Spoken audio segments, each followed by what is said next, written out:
What's up, everybody? This is Sunko. I'm back, and today is November 10th, and today is Wednesday. Time really flies, right? I started YouTube like 2 months ago, and since then, I read a few books. And first one was Alice in the Wonderland, and second one was a book about um, Hmm. What was it? I even forgot. It seemed like it was a long time ago. It was a really, really short book, and it didn't even really hmm, ring a bell to me. Anyway, a second one was not so really um like memorable thingy.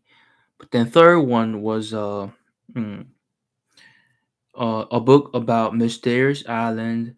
The only reason I remember it because I spent a lot of time reading that book. That was the only reason. Besides that, um, there was no reason for me to memorize the contents because it was. Uh, I knew how it went. Like, like the story went really really slow. It got really boring at the end. Hmm. And fourth one is the book that I'm reading currently, and most of investors would already know, um, because currently the the best investor that we know of is Warren Buffett, and he is he says that Benjamin Graham is the teacher of his, and he says Intelligent Investor, the book written by Benjamin Graham, is one of the best books he has ever read. And now I'm reading it. I know it's gonna. I know I have to spend a lot of time understanding fully because uh, I feel like I only spent like 2 days or so reading this book, and I feel like I'm like uh, under the water. Like I feel like I'm only understanding only a few part of it because it's got a lot of terms that I don't understand, and terms that I'm not familiar with. If it was in Korean, then I would understand really fast. But then since it's all written in English, and since I'm not really familiar with these kind of things, of course, I studied charts and chart patterns and short-term trading and trading method skills and stuff like that. But then I've never learned stock trading before. Ever before. Uh, Mostly, mm, what I did was future trading, and it's the bad memory of mine. I should have not done future trading. Hmm. If I had not done it, then I would be at a different place now because I had done future trading. Uh, I'm in a situation that I wouldn't be able to. Hmm. Hmm. No, never mind. Anyway, uh, things happened, and I cannot put it back because everything happened already. Um, and what is important is now and future. So I'm going to read this over and over and think like Benjamin Graham and Warren Buffett. Otherwise, the stock exchanges may someday be blamed for heavy speculative losses, which those who suffer them had not been properly warned against. Ironically, once more, much of the recent financial embarrassment of some stock exchange firms seem to have come from the inclusion of speculative common stocks in their own capital funds, which hurts that the reader of this book will gain a reasonably clear idea of the risks that are inherently in common stock commitments, risks which are inseparable from the opportunities of profit that they offer, and both of which must be allowed for in the investor's calculations. What we have just said indicates that there may no longer be such a thing as a semi-pure investment policy comprising representative common stocks, in the sense that one can always wait to buy them at a price that involves no risk of a market or quotation loss large enough to be disquieting. In most periods, the investor must recognize the existence of a speculative factor in his common stock holdings. It is his task to keep this component within minor limits and to be prepared financially and psychologically for adverse results that may be of short or long duration. Two paragraphs should be added about stock speculation per se, as distinguished from the speculative component now inherent averaging 18.7% annually. In a fascinating echo of that elderly Fed survey, a poll conducted by Businessweek at year-end 2002 found that only 24% of investors were willing to invest more in their mutual funds or stock portfolios, down from 47% just 3 years earlier. Investment versus speculation. In most representative common stocks, outright speculation is neither illegal, immoral, nor fattening to the pocketbook. More than that, some speculation is necessary and unavoidable. For in many common stock situations, there are substantial possibilities of both profit and loss, and the risks therein. There is intelligent speculation as there is intelligent investing, but there are many ways in which speculation may be unintelligent. Of these, the foremost are speculating when you think you are investing, speculating seriously instead of as a pastime when you lack proper knowledge and skill for it, and risking more money in speculation than you can afford to lose. In our conservative view, every non professional who operates a margin should recognize that he's a ipso facto speculating, and it is his broker's duty so to advise him, and everyone who buys a so-called hot common stock issue or makes a purchase in any way similar thereto is either speculating or gambling. Speculation is always fascinating, and it can be a lot of fun while you are ahead of the game. If you want to try your luck at it, put aside a portion, the smaller the better, of your capital in a separate fund for this purpose. Never add more money to this account just because the speculation is beneficial on two levels. First, without speculation, untested new companies would never be able to raise the necessary capital for expansion. The alluring long shot chance of a huge gain is the grease that lubricates the machinery of innovation. Secondly, risk is exchanged. Every time a stock is bought or sold, the buyer purchases the primary risk that this stock may go down. Meanwhile, the seller still retains the residual risk, the chance that the stock he just sold may go up. A margin account enables you to buy stocks using money you borrow from the brokerage firm. By investing with borrowed money, you make more when your stocks go up, but you can be wiped out when they go down. The collateral for the loan is the value of the investment in your account. So you must put up more money if that value falls below the amount you borrowed. For the more information about margin accounts, intelligent investor, market has gone up and profits are rolling, and never mingle your speculative and investment operations in the same account, nor in any part of your thinking. Reserves to be expected by the defensive investor. We have already defined the defensive investor as one interested chiefly in safety plus freedom from bother.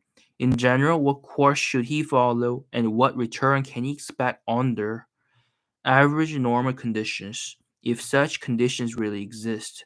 To answer these questions, we shall consider first what we wrote on the subject 7 years ago. Next, what significant changes? hmm, What significant changes have occurred since then in the underlying factors governing the investor's expectable return? And finally, what he should do and what he should expect under present day conditions. What we said 6 years ago, we recommended that the investor divide his holdings between high grade bonds and leading common stocks, that the proportion held in bonds be never less than 25% or more than 75%, with the converse being necessarily true for the common stock components, that his simplest choice would be to maintain a 50-50 proportion between the two, with adjustments to restore the equality when market developments had disturbed it by as much as, say, 5%. As an alternative policy, he might choose to reduce his common stock component to 25%. If he felt the market was dangerously high, and conversely to advance it toward the maximum of 75%, if he felt that a decline in stock prices was making them increasingly attractive.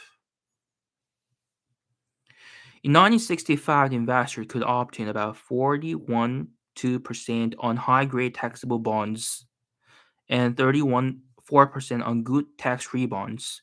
The dividend return on leading common stocks was only about 3.2%. This fact and others suggested caution. We implied that at normal levels of the market, the investor should be able to obtain an initial dividend return of between 31.2% and 41.2% on his stock purchases, to which should be added a steady increase in underlying value of a representative stock list of about the same amount, giving a return from dividends and appreciation combined of about 71.2% per year. The half and half division between bonds and stocks would yield about 6% before income tax. We added that the stock component should carry a fair degree of protection against loss of purchasing power caused by large scale inflation. It should be pointed out that the above arithmetic indicated expectation of a much lower rate of advance in the stock market than had been realized between 1949 and 1964. Their rate had averaged a good deal better than 10% for listed stocks as a whole, and it was quite generally regarded as a sort of guarantee that similarly satisfactory results could be counted on in the future. Few people were willing to consider seriously the possibility that the high rate of advance in the past means that stock prices are now too high. Seriously, the possibility that the high rate of advance in the past means that stock prices are now too high, and hence that the wonderful results since 1949 will imply not very good but bad results for the future. What has happened since 1964? The major changes since 1964 has been the rise in interest rates on first-degree bonds to record high levels. Although there has since been a considerable recovery from the lowest prices of 1970, the obtainable return on good corporate issue is now about 71.2%, and even more against 41.2% in 1964. In the meantime, the dividend return on these type stocks had a fair advance also during the market decline of But as he writes, it is less than 3.5% against 3.2% at the end of 1964. Change in going interest rates produced a maximum decline of about 38% in the market price of medium term bonds during this period. There is a paradoxical aspect to these developments. In 1964, we discussed at length the possibility that the price of stocks might be too high and subject ultimately to a serious decline. But we did not consider specifically the possibility that the same might happen to the price of high grade bonds.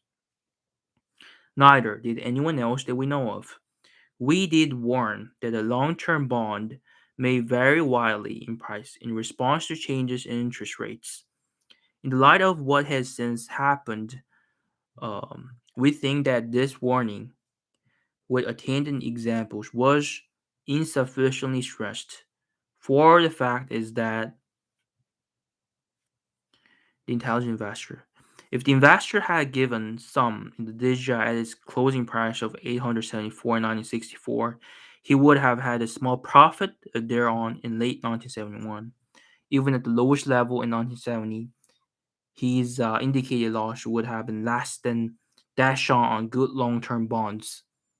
On the other hand, if he had confined his bond type investments to U.S. savings bonds, short-term corporate issues, or savings accounts, he would have had no loss in market value of his principal during this period, and he would have enjoyed a higher income return than was offered by good stocks.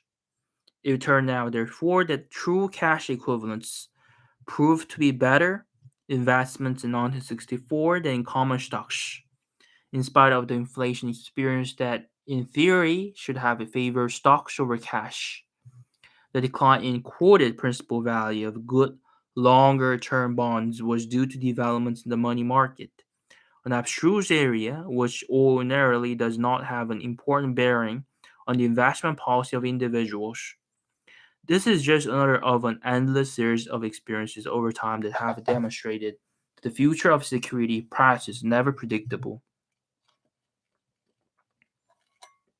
Almost always, bonds have fluctuated much less than stock prices.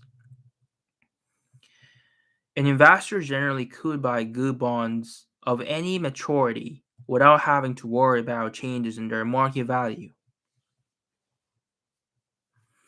There were a few exceptions to this rule, and the period after 1964 proved to be one of them. We shall have more to say about change in bond prices in a later chapter. Expectations and policy in late 1971 and early 1972. Toward the end of 1971, it was possible to obtain 8% taxable interest on good medium term corporate bonds and 5.7% tax free on good state of municipal securities. In the short term field, the investor could realize about 6% on US government issues due in 5 years. In the latter case, the buyer need not be concerned about. Read Graham's sentences again. Um, And note what this greatest of investing experts is saying. The future of security prices is never predictable. And as you read ahead in the book, notice how everything else Graham tells you is designed to help you grapple with that truth. Since you cannot predict the behavior of the markets, you must learn how to predict and control your own behavior. You must learn how to predict and control your own behavior. Investment versus speculation. A possible loss in market value. Since he is sure of full repayment, including the 6% interest return, at the end of a comparatively short holding period, this is at its recurrent price level of 900 in 1971, yields only 3.5%. Let us assume that now, as in the past, the basic policy decision to be made is how to divide the fund between high grade bonds, cash equivalents, and leading these type stocks. What course should the investor follow? under present conditions, if we have no strong reason to predict either a significant upward or significant downward movement for some time in the future, first let us point out that if there is no serious adverse change, the defensive investor should be able to count on the current 3.5% dividend return on his stocks and also on an average annual appreciation of about 4%. As we shall explain later, this appreciation is based essentially on the reinvestment by the various companies of a corresponding amount annually out of undistributed profits. On a before tax basis, the combined return of a stock would then average, say, 7.5%, somewhat less than its interest on high grade bonds. On an after tax basis, the average return on stocks would work out as some 5.3%. This would be about the same as is now obtainable on good tax free medium term bonds. These expectations are much less favorable for stocks against bonds than they were in our 1964 analysis. How well did Graham's forecast pan out? At first blush, it seems very well. From the beginning of 1972 through the end of 1981, stocks earned an annual average return of 6.5%. Graham did not specify the time period for his forecast, but it's plausible to assume that he was thinking of a 10-year time horizon. However, inflation raged at 8.6% annually over this period, eating up the entire gain that stocks produced. In this about section of his chapter, Graham is summarizing what is known as the Gordon equation, which essentially holds that the stock market's future return is the sum of the current dividend yield plus expected earnings growth. With a dividend yield on of just under 2% in early 2003 and long-term earnings growth of around 2%, plus inflation at a bit over 2%, a future average annual return of roughly 6% is plausible. The intelligent investor, of the fact that the interest and principal payments on good bonds are much better protected, and therefore more certain than the dividends and price appreciation of stocks. Consequently, we're forced to the conclusion that now, toward the end of 1971, bond investment appears clearly preferable to stock investments. If we could be sure that this conclusion is right, we would have to advise the defensive investor to put all his money in bonds and not in common stocks until the current yield relationships change significantly in favor of stocks. But of course, we cannot be certain that bonds will work out better than stocks from today's levels.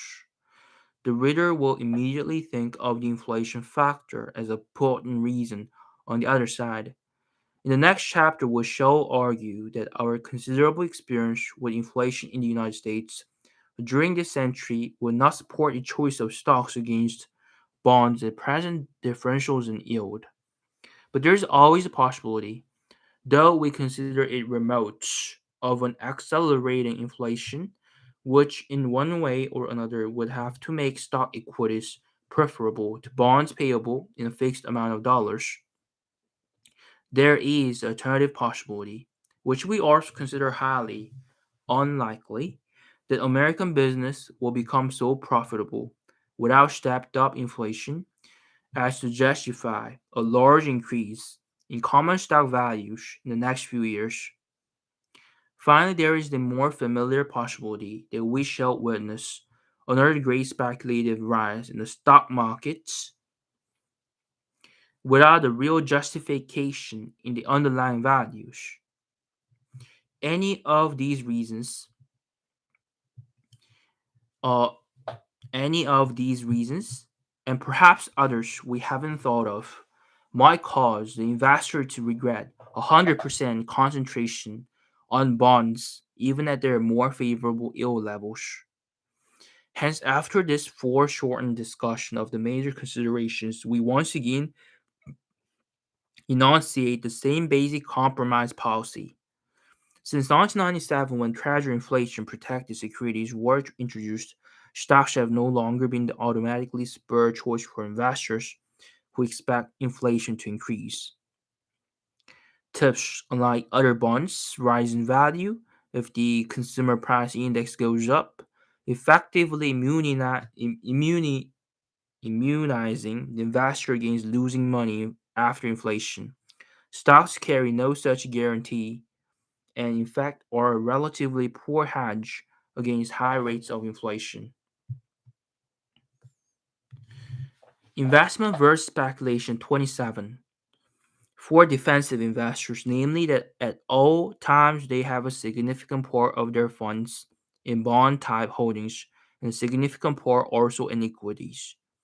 It is still true that they may choose between maintaining a simple 50-50 division between the two components or a ratio dependent on their judgment, varying between a minimum of 25% and a maximum of 75% of either. We shall give our more detailed view of these alternative policies in a later chapter. Since at present the overall return envisaged from common stocks is nearly the same as that from bonds, the presently expectable return for the investor will change little regardless of how he divides his funds between the two components. As calculated above, the aggregate return from both parts should be about 7.8% before taxes, or 5.5% on a tax-free paid basis. A return of this order is appreciably higher than that realized by the typical conservative investor over most of the long-term past. It may not seem attractive in relation to the 14% or so return shown by common stocks during the 20 years of the predominantly bull market after 1949, but it should be remembered that between 1949 and 1969, the price of Lydia had advanced more than fivefold, while its earnings and dividends had about doubled. Hence, the greater part of the impressive market record for that period was based on a change in investors' and speculators' attitudes rather than underlying corporate values. To that extent, it might well be called a bootstrap operation. In discussing the common stock portfolio of the defensive investor, we have spoken only of leading issues of the type included in the 30 components of the Dow Jones Industrial Average. We have done this for convenience and not to imply that these 30 issues alone are suitable for purchase by him. Actually, there are many other companies of quality equal to or excelling the average of the Dow Jones list. These would include a host of public utilities, which have a separate Dow Jones average to represent them, but today the most widely available alternatives to the Dow Jones Industrial Average are the standard Poor 500 stock index and the Wilshire's 5000 index. The S&P focuses on 500 large, well-known companies that make up roughly 70% of the total value of the U.S. equity market. The Wilsh 5000 follows returns of nearly every significant publicly. The major point here is that the defensive investors' overall results are not likely to be decisively different from one diversified or representative list than from another, or more accurately, than neither he nor his advisors could predict with certainty whatever differences would ultimately develop. It is true that the art of skillful or shrewd investment is supposed to lie, particularly in the selection of issues that will give better results than the general market, for reasons to be developed. Elsewhere, we're skeptical of the ability of defensive investors generally to get better than average results, which in fact would mean to beat their own overall performance. Let us illustrate our points by an example that at first may seem to prove the opposite. Between December 1960 and December 1970, the DZ advanced from 616 to 839 or 36%, but in the same period, the much larger standard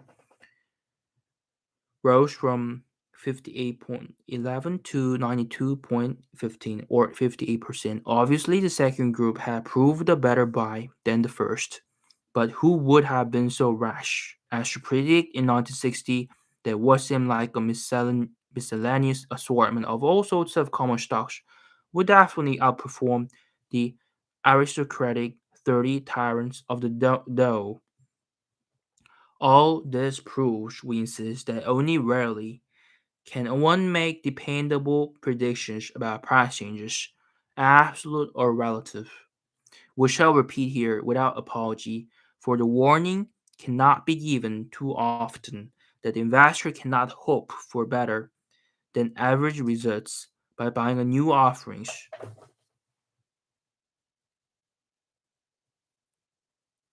or hot issues of any sort, meaning thereby those recommended for quick profits. We shall repeat here without apology, for the warning cannot be given too often that the investor cannot hope for better than average results. Investor cannot hope for better than average results by buying new offerings or hot issues of any sort, meaning thereby those recommended for quick profits. The contrary is almost certain to be true in the long run.